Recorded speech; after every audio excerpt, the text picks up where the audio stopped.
Hello, everybody, and welcome to Mary Elizabeth Jones's Variety Hour. Yes, Happy 4th of July weekend, everyone. it's going to last the whole hour. Yes. I once asked CBS if they would help me the Kaye Lazar half a comedy hour. They said you're not that funny. But it's, thanks for inviting me on this July weekend. Yeah. Yes, absolutely. You brought out the sunshine. Yes, Finally, sunshine. finally, it's been a swamp Yeah, I in my know. house, a marsh. Mine too. Yeah, you Yeah. you you know what I was afraid of? Your front yard is usually Right. all right, Right. but your backyard is almost like quicksand. Right.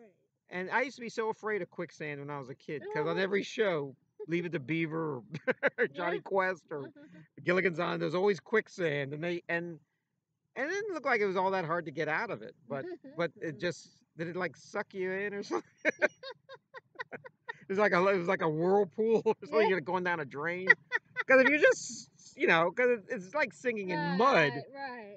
If give me a stick, I'll get myself out of here. Yeah. Yeah. Quicksand. Yeah. Yeah. And wouldn't it be cool if the beach had a quicksand area and the Yes. lifeguards said, "Don't go to that area. Don't go to that area. Yeah. Don't you see the yellow rope there?" They should like rope it or Yeah. something, you know? Yeah. And Yeah. guess what? They rope Right. things at the beach anyway, and people still Right. go to Have them. you seen that movie called The Never Ending Story? Oh yeah. There's a scene where this boy and the horse, Yeah. and the horse sinks in this like in the water Yeah. quicksand sort of thing. Yeah. I thought that was so sad. Yeah. Does he die? Yeah, the horse dies, but Oh the yeah. boy The doesn't. boy does But it. the boy was devastated. And what's the name of the movie? The Never Ending Story. It never ended to me. Oh, And it was made back in 1985. let me tell you about the never ending story. I'm glad you brought this up Yeah. because to me, the never ending story never ends. And thus, you keep waiting for a payoff there and nothing ever happens. Right. It's a great movie, though. Yeah. I mean, Right here, I have, which we'll talk about later, music Scheherazade by Rimsky-Korsakov. yeah. Okay. It's great music. We'll talk about this later. Right. But just it's based on the 1001 Arabian Nights. Mhm. And Scheherazade was this woman that was, I think, about to be executed. Mhm. But she said, "Can I tell you a story?" And so she told the Sultan the story, but it ended on a cliffhanger, and she was going to be killed the next day. So she figured out that if I could keep him talking, listening to the story, Right. Right. they won't kill me. Yeah. Right. Yeah. It lasted 1001 Arabian Nights. That's the Yeah. Arabian Nights story comes from that. Right. It's Right. giving so all these stories always ended on a Oh, cliffhanger, and they're all yeah. continuous. Right. So as a result, um, but at the same time, it gets very frustrating. That's why I never got into soap operas Yeah. because soap operas never really end. Yeah. They just keep going and going and going. It's like when a scene is over, the same scene goes again because you gotta find out what tomorrow happens. The next Yeah. day happens. Well, it's exactly Yeah. the model for that is Scheherazade in the 1001 Arabian Yeah. Nights. I think by the end, after 1001 Nights, he got tired. He did. I don't think he remembered the Sultan even remembered why he was going to murder her. I think she was so Right. entertaining. Well, how can I murder somebody? How can I execute somebody? Right. and and um and there was two shows that were very interesting when I Right. was growing up. One, and you know the shows, the Mhm. Unsolved Mysteries, Oh, I like that one. and the other one was America's Most Wanted. Oh yeah. And basically, they're not all that different. I'll tell you what happens on those shows. Uh-huh. There's usually a murder or someone that disappears or A something. real life A story. real life story, and they Yeah. act it out. They have actors playing the part, and they have narration by Robert Right. Stuck. Right. Robert Stuck from The Untouchables. Yeah. And if you see that person, here's a picture of them. If you see that person, Yeah. call your police Yeah. right away. And that was the never-ending story because I would watch it and be so hooked. And then the murderer got away. Right. Oh, wait a minute. That's not the answer. That's Right. well. And then of course they expected you Right. to solve the murder, Exactly. and I wasn't going to solve anymore. I wasn't going to go out and knock on doors. About Columbo. I know. It's like, really? So, so I actually thought I could be a crime fighter once. I was, in the Batman and Superman and Spider Man, and I thought that I could go to the post office. Listen to this. This is actually kind of a creepy story. I would go to the post office and try to memorize or remember the people on the wanted posters there. Yeah. And then I'd go out and borrow my grandfather's gun or something and shoot them dead in the street. I mean, this is awful. I'm like 6, 7 years old. I didn't think I thought you could do that and you'd be hailed a hero.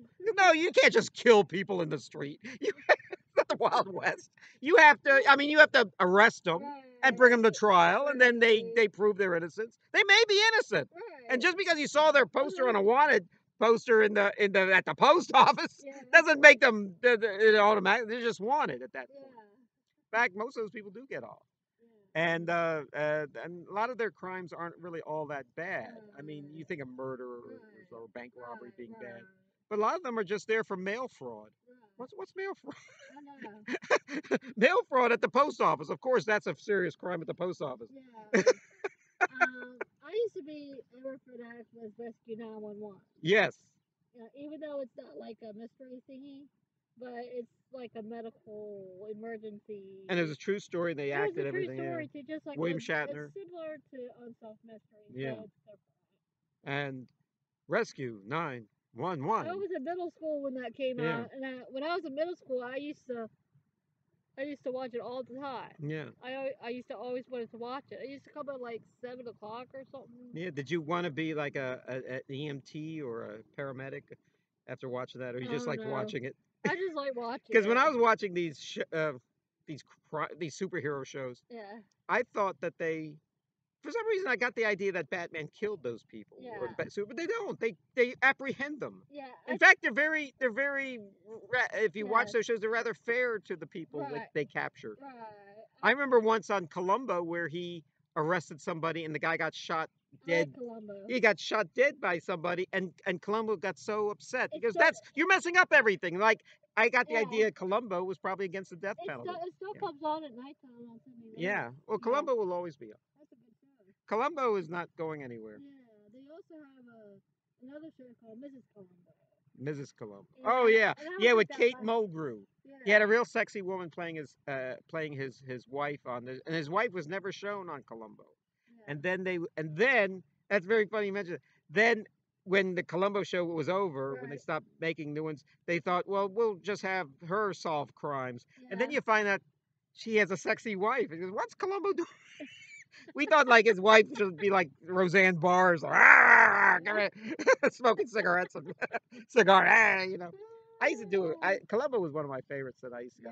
Hey, there's something about this murder I don't understand. I see you're left-handed. We found out the murderer was left-handed too.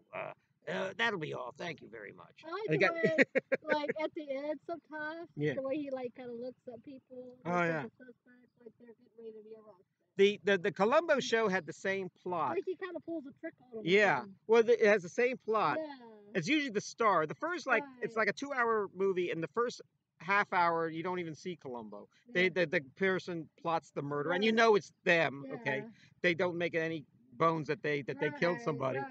And then the guy comes to investigate, and they send what appears to the guy who runs who lives in the big mansion or runs the company or something. So, oh man, they sent the worst guy ever. This guy with the raincoat and the cigar and one eye and didn't comb his hair, and then he just kind of works on that guy to the point where finally he's like a genius. He's like the Rain Man detective, and he solves the crime.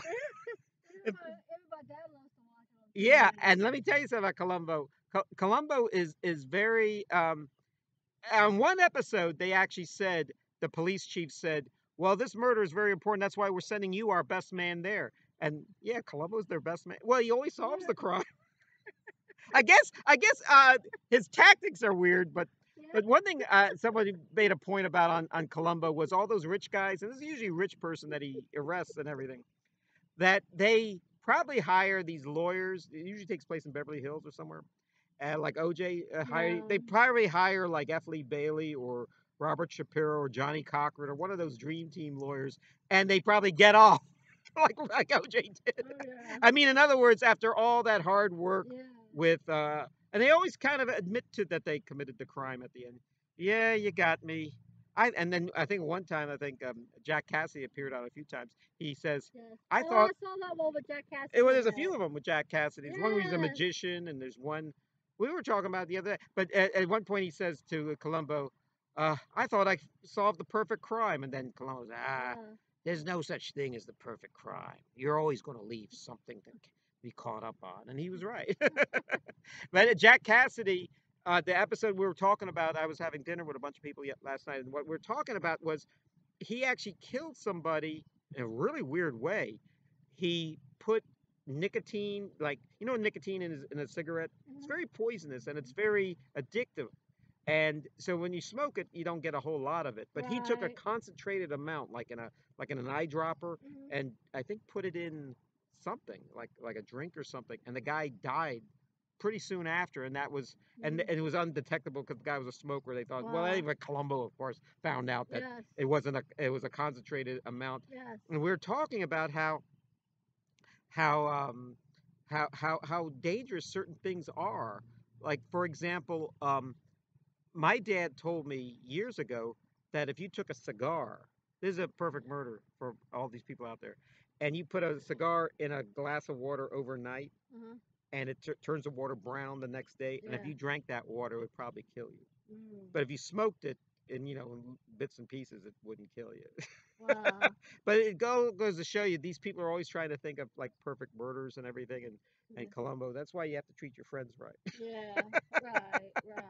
So I was yeah, so I would see the I was like obsessed with wanted posters and stuff. Yeah. Oh yeah. Yeah. Wanted, and I always the joke I always made. I left to try to make my fortune in show business once, Mhm. and they said, "So you went to Hollywood?" I said, "Yeah." They said, "And I understand you made some pictures there." I said, "Yeah, I made two pictures, one this way and one this That was kind of.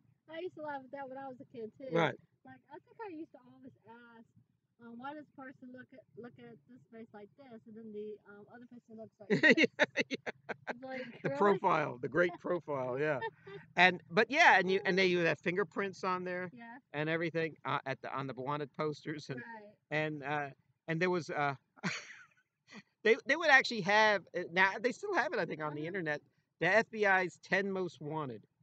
And Oh. for the longest time there was that woman that was killed I think killed somebody in a an explosion or in a bank robbery in the Oh.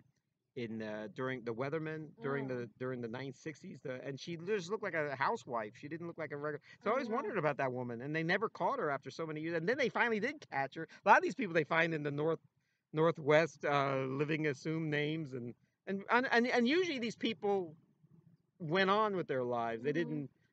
They just once they went underground, they didn't continue to be criminals, Right. but they were still wanted by police. And Yeah. if you're a murderer, there's no statute of limitation. They could find you 50 years later and still throw the book at you, and probably rightly so. No matter how good that. Remember that's the guy in Richmond where they caught through America's Most Wanted, John List. Yeah. So yeah. They actually this guy was one. They actually made a movie about him. They made a movie about him with Robert Blake. But they also made a movie of all people.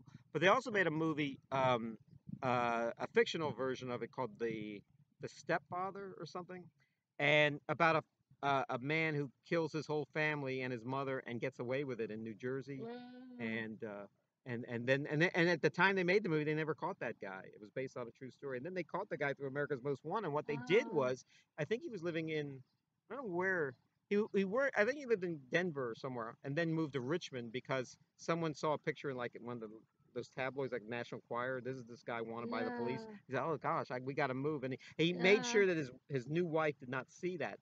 He just Uh. moved all of a sudden. They moved to Richmond. Okay, he Uh. lived in Richmond for like 5 6 years or so, Oh wow. and well, this is where it gets really weird. I think I've told this story many times, but my sister used to be a dental hygienist, Uh huh. and the guy, his name was John List. His doctor, the dentist he went to was my sister worked for him.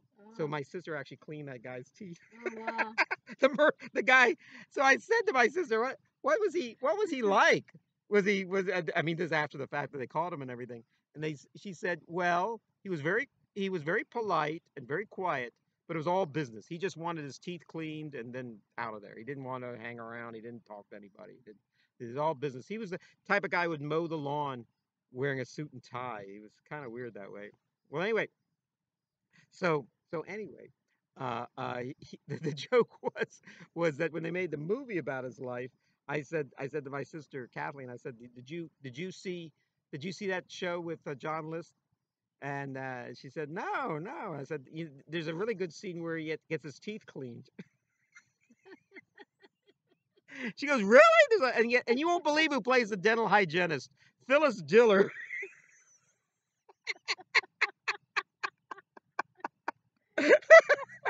Once I was going to my Oh, sister was planning like a party. A different sister was planning a party, and she said, I don't want any of the other sisters' weirdo friends to show up, and she could show up because she's my sister, but I don't want her weirdo friends to show up. So I said, she once used to clean the teeth of John List, the guy who murdered his family in New Jersey and got away with it for 20 years. She says, and he's exactly the type of friend of hers I don't want at my party.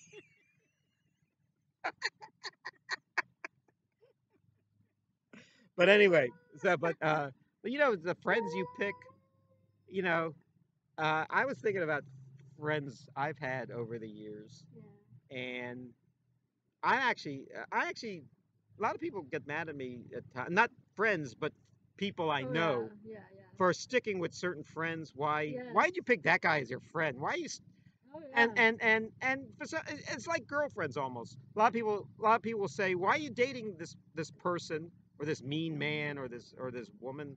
And people will be so close to it that they don't realize I mean, they're so close how terrible things are that they don't. Some people are very controlling like Yeah, but trouble is when you back away from that, maybe after she tries to run you down with a car or something, then you say, that. "Oh, maybe my friends were right." Yeah, But you yeah, don't know. But it doesn't have to be girlfriends or boyfriends. It could be even friends of yours.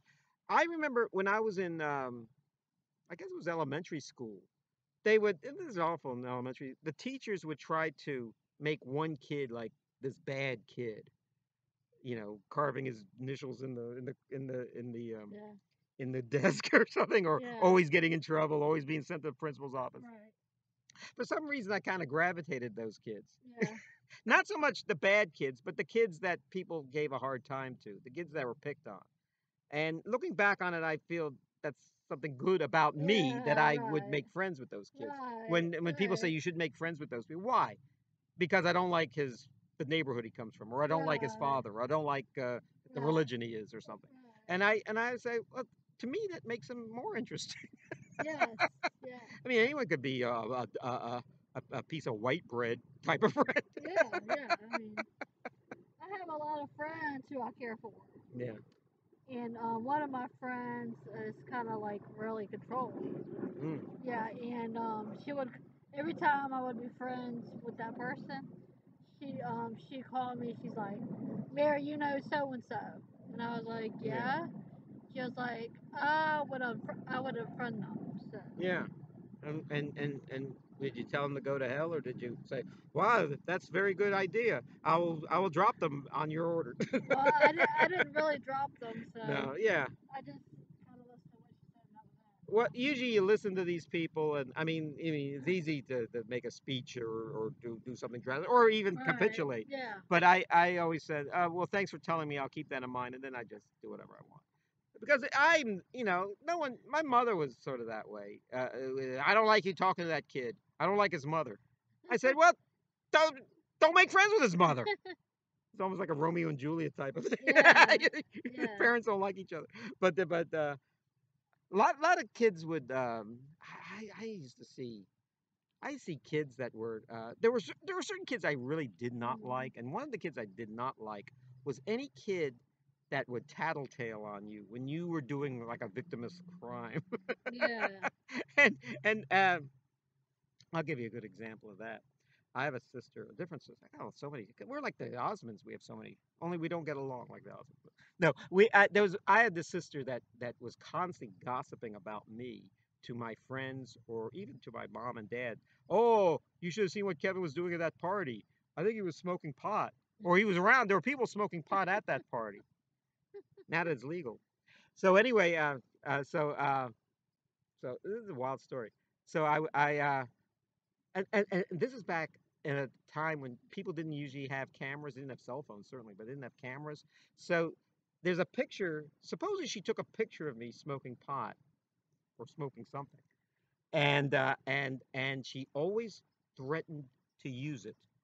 When you step out of line, Mister, this is going to be sent in a sealed envelope to mom and dad. My mom.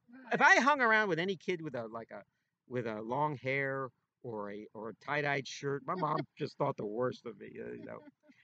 But these were kind of cool kids.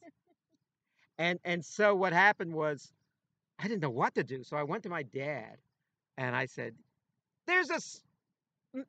My sister's trying to um, make points with all of you by saying that she saw me at a party and there was pot smoke there, and you I'm like 17 years old. I don't know anything about the world. I said, I don't know what to do, where to turn. And my dad said, don't worry about it. I said, what do you mean, don't worry about it? I'm sure, and he actually said this. My dad has seen the world. He said, I'm sure most 17-year-old boys your age has tried marijuana. I said, oh, okay. Okay. That was the end of that. But my sister, with the photo, I've never seen this photo.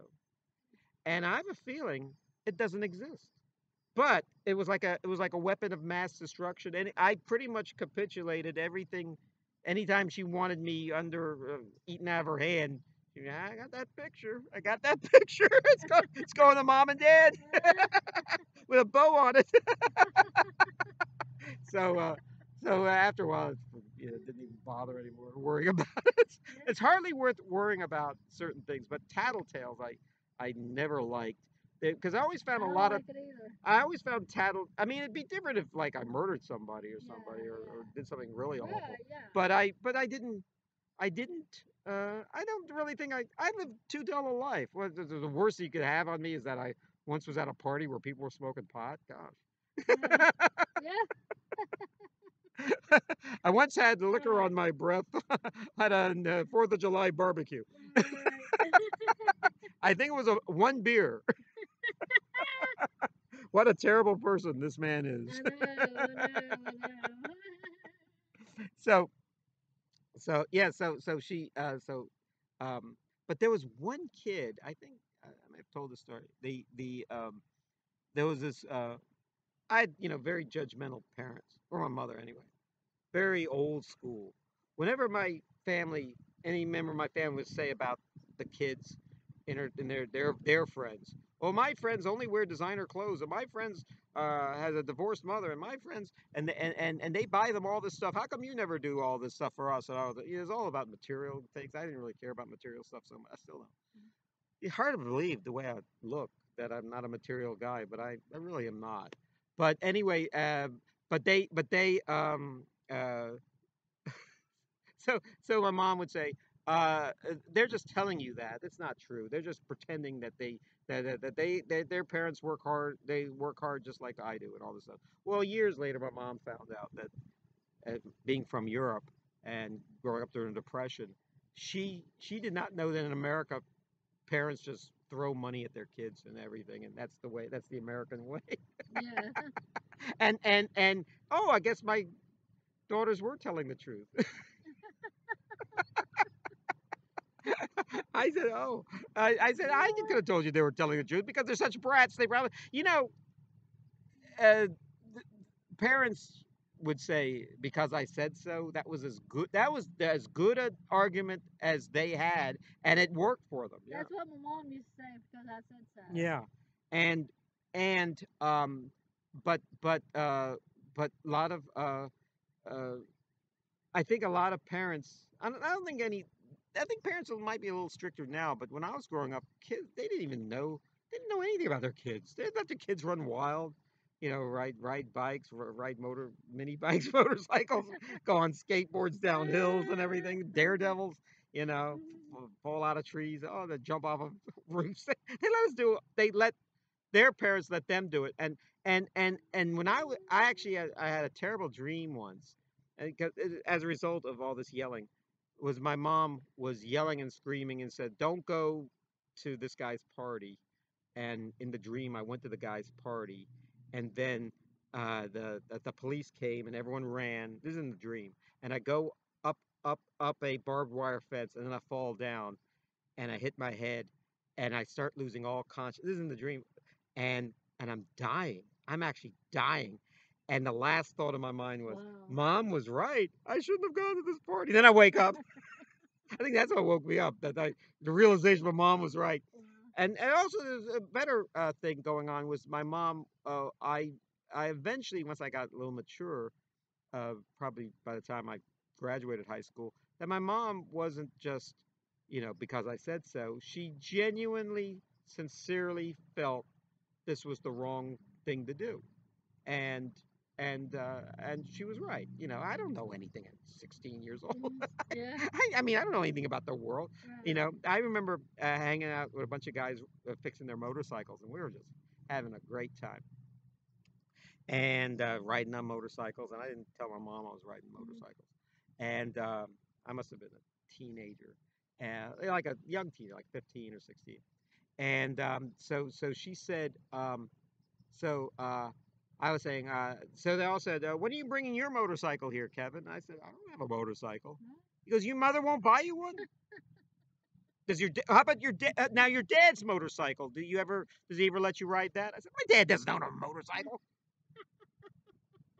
What planet are you on? Ew. So yeah, Mars, Venus, Mars.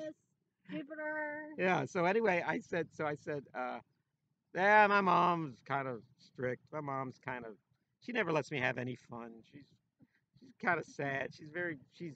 And they all said, yeah, your mom's pretty bad. Mom's pretty rough. Your mom, our moms let us do whatever we want. Your mom is like, has to watch you like a hawk. What type of guy deserves a mom like that and everything? So the head guy there, he must have been 19 years old, said, enough of this. I said, what? He goes, I've met his mother. He has a very nice mother. He goes, and his mother cares for you. And he said, I bet you deep down you wish your mother's cared about you as much as his mother cares about him. And this is what the 19-year-old guy said to me. I wish that my mother had more interest in me than she does in the bottom of a whiskey bottle. And I said, oh, man, I must have hit a nerve with these guys, and with this guy anyway. And so I started to think, yeah, maybe mom's not all that bad. Yeah. Yeah. And thus I as the people say, I smartened up. And now when my parents tell me to do something, and I'm an old man, I listen to them. By virtue of the fact they've made it this age, they're really old. That maybe like for example, when my dad tells me about why you shouldn't eat fast food or something, and he never eats fast food, and he's like in his 90s, and he's still going strong. Well, when you're a kid, you say, he doesn't know what he's talking about. There's nothing tastes better than McDonald's and Burger King and stuff like that. But now you see a guy in his 90s eating good food and still vibrant, and you're like heading up there. You say, maybe he does. Maybe he knows what he's talking about. Yeah. Yeah. Now, what about you? Yes. Well, my mom was a little bit strict too. Yeah. She always watched whose friends that I hang out with. And Yeah. all that stuff. So, Yeah. she was Yeah. kind of like your mom in a way. Yeah. So. My uh also the teachers would actually gang up on certain kids. I saw this a lot when I was in school, was that a kid would have a really bad, like I was in second grade, there was like the worst kid in second grade. Well, the next year I didn't see him because his mother probably got him out of that school. It's a toxic. Let him start at another school. Let him mess up another class, another school. I wish I could do that, because nothing would have made me happier than to go to a different school every one of my 12 different schools. Yeah. different people each school. I Right. could have reinvented myself. I kind of do that now as an adult Right. because no, uh, uh, I, I tell you what's weird about friends. Like a lot, I have all these old friends, and they're all still good people, but uh, but they're not everyone I knew. Right. And uh, I I kind of laid low for many years. I lived in Europe. I graduated college, lived in Europe. Right. Little few problems at home Right. that have been straightened out. Yeah. And then it was about I was probably in my early 30s or so that I kind of almost reinvented myself. People hadn't seen me in years, and I was almost an entirely new guy. And a lot of my friends, don't know me before I was 30 years old. Oh wow. I mean, it's kind of neat. Facebook, you have all your friends, people since you were like 3 years old, maybe. Yeah. And usually if they're friends of yours on Facebook, Yeah. they're going to be friends for you ever. But there are Yeah. people that actually friended me. I don't either. I don't remember them or I didn't care for that person when I knew. I know. Why am I friends with them now? Yeah. Some of can get on the nerves. Yeah. Like I told you this before, What? right? But Yeah. I have friends on Facebook that do get on my nerves. Yeah. Yeah, because they like every single post is poop. Yeah. You know. What upsets you about them? I mean, it doesn't really bother me that they do I just that, ignore them. but it's just like it seems like they're like they're they're kind of needy or something. Yeah. I've know there are certain like political views I have. I mean Yeah. that actually kind of Yeah. hard for Yeah. the, and if somebody constantly posts stuff Yeah. that it actually runs antithetical to what I think. I mean really antithetical. Like for example, abortion. For example, if Yeah. you're pro-abortion or anti-abortion, Yeah. and someone's constantly sending you all this stuff against your views, Right. after a while, you might like the person, but you're sick and tired of hearing I this know. I nonsense know. that they're sending you. So sometimes That's one of the I have to quietly drop them, and usually they don't even know that they've been dropped because what happens is right.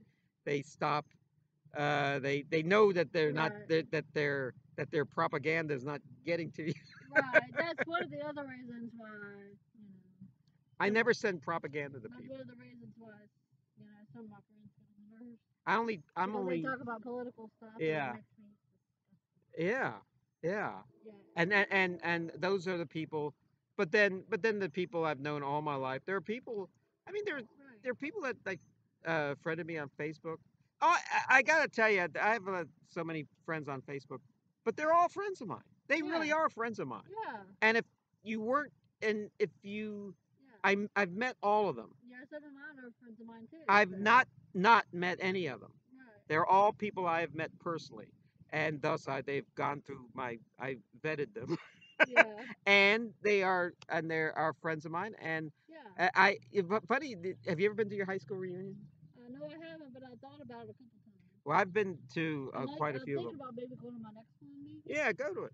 And I've been to quite a few of my high school reunions, and somebody joked that there are people that you're so happy to see certain people, you haven't seen in Right. a long time, and you get Right. reacquaint yourself with them. But then there are some people there that you hardly spoke to in high school, and when you see them, hey, how you doing? How you Yeah. doing? Yeah. And some guy actually told me that he went to his high school reunion, and he says, that girl that never talked to me in high school, at the high school reunion, she still wouldn't talk to me. So that's how it Oh goes. Lord. Anyway, thanks for Yes. that was great. Yes. We will be back. We're gonna take a little break. Okay. And God bless. The second half, part Second half. two. Stay tuned.